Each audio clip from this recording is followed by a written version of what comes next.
नमस्कार दोस्तों, आप सभी का स्वागत है हमारे YouTube चैनल न्यूज़ चौपाल में।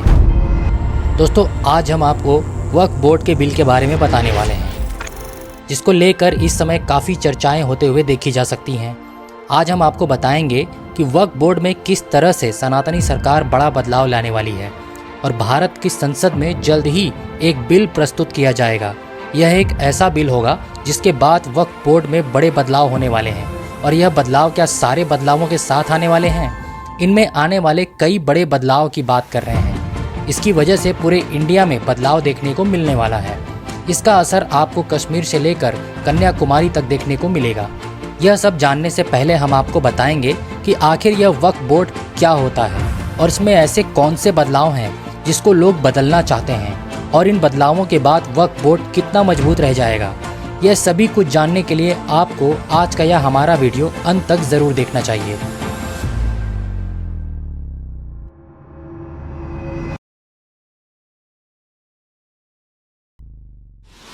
आज हम आपको बता दें कि भारत में 3 सबसे बड़े लैंड ओनर्स में वक्फ बोर्ड नंबर 3 पर आता है। नंबर 1 और नंबर 2 पर आर्म्ड फोर्स और रेलवे का नंबर आता है।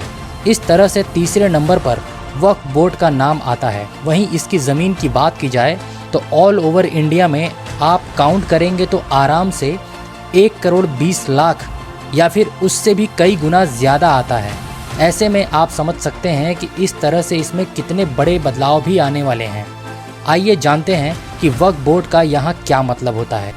वक्फ एक अरबी भाषा का शब्द है जिसका मतलब होता है खुदा के नाम पर अर्पित वस्तु या धन।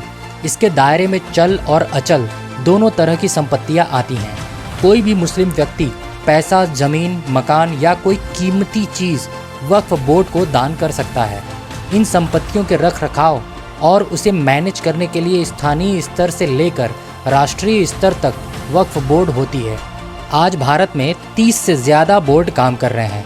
पूरे भारत में आज 30 से ऊपर वक्फ बोर्ड चल रहे हैं। जो जिस स्टेट का होगा उस स्टेट के बोर्ड के अनुसार ही वह कार्य करता है, और मुस्लिम आदमी उन्हीं के पास जाकर अपनी ज़मीन जायदाद को उनके लिए दान कर सकता है। इसी आधार पर वक्फ बोर्ड भी काम करता है।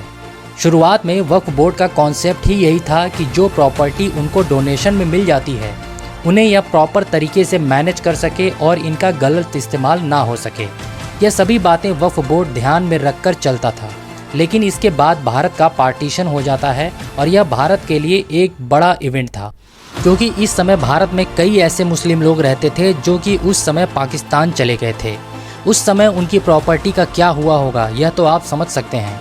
उस समय उनकी सभी प्रॉपर्टी जो मुस्लिम लोग छोड़कर चले गए थे वह सभी वक्फ बोर्ड के पास चली गई, और हिंदू और सिख पाकिस्तान छोड़ के भी आए थे।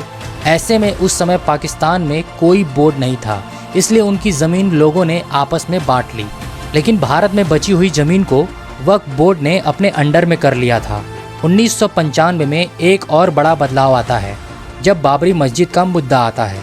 उस समय prime minister PV Narasimha Rao ने कंपनसेशन के रूप में बहुत सारी ज़मीन वक्फ बोर्ड को दे दी थी, और उस समय इसके नियमों में भी कुछ बदलाव किया गया था।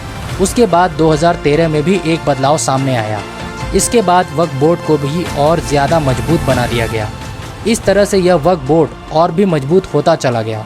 इस तरह से भारत का तीसरा सबसे बड़ा लैंडलॉर्ड बन गया।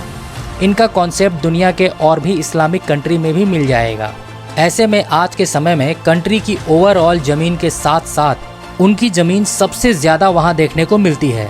आज वक्फ बोर्ड के पास दुनिया भर में काफ़ी ज़्यादा ज़मीन आ चुकी है और इनका अलग ही नियम कायदा देखने को मिल जाता है।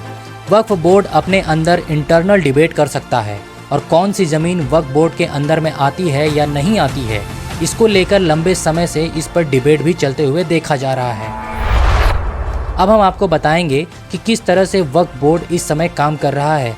जैसे वक्फ बोर्ड देश भर में जहाँ भी कब्रिस्तान की घेरेबंदी करवाता है उसके आसपास की ज़मीन को भी अपनी संपत्ति करार दे देता है।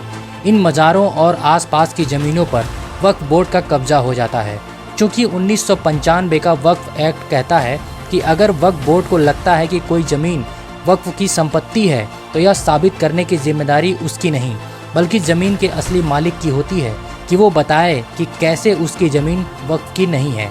1995 का यह कानून ज़रूर कहता है कि किसी निजी संपत्ति का वक्फ बोर्ड अपना दावा नहीं कर सकता, लेकिन यह तय कैसे होगा कि संपत्ति निजी है। अगर वक्फ बोर्ड को सिर्फ लगता है कि कोई संपत्ति वक्फ की है तो उसे कोई दस्तावेज या सबूत पेश नहीं करना है। सारे कागज और सबूत उसे देने हैं जो अब तक दावेदार रहा है। कौन नहीं जानता है कि कई परिवारों के पास जमीन का पुख्ता कागज नहीं होता है। वक्फ बोर्ड इसी का फ़ायदा उठाता है क्योंकि उसे कब्जा जमाने के लिए कोई कागज़ नहीं देना है। इसी नियम को बदलने के लिए इस समय वक्फ बोर्ड में बदलाव ला रही है। इस समय मान लीजिए अगर आपकी संपत्ति को वक्फ की संपत्ति बता दी गई तो आप उसके खिलाफ कोर्ट नहीं जा सकते। आपको वक्फ बोर्ड से ही गुहार लगानी होगी। वक्फ बोर्ड का फैसला आपके खिलाफ आया तब भी आप कोर्ट नहीं जा सकते। तब आप वक्फ ट्राइब्यूनल में जा सकते हैं। इस ट्राइब्यूनल में प्रशासनिक अधिकारी होते हैं, उसमें गैर मुस्लिम भी हो सकते हैं। वक्फ एक्ट का सेक्शन 85 कहता है कि ट्राइब्यूनल के फैसले को हाई कोर्ट या सुप्रीम कोर्ट में भी चुनौती नहीं दी जा सकती है। आने वाले समय में इस तरह की और भी कई सारी चीज़ों को लेकर इस समय विवाद की स्थिति बनते हुए देखी जाती है। इसी को लेकर अब संसद में भी इसके लिए बिल पास करने की तैयारी की जा रही है। सरकार द्वारा बताया जा रहा है कि 2024 में कई सारे बदलाव वक्फ बोर्ड के अंदर लाए जाएंगे। इसके बाद कई सारे संशोधन भी इसमें किए जाने वाले हैं, जिसकी वजह से वक्फ बोर्ड के अंदर ट्रांसपेरेंसी आएगी और हो सकता है कि अब इसके फैसले को कोर्ट में भी चुनौती दी जा सके।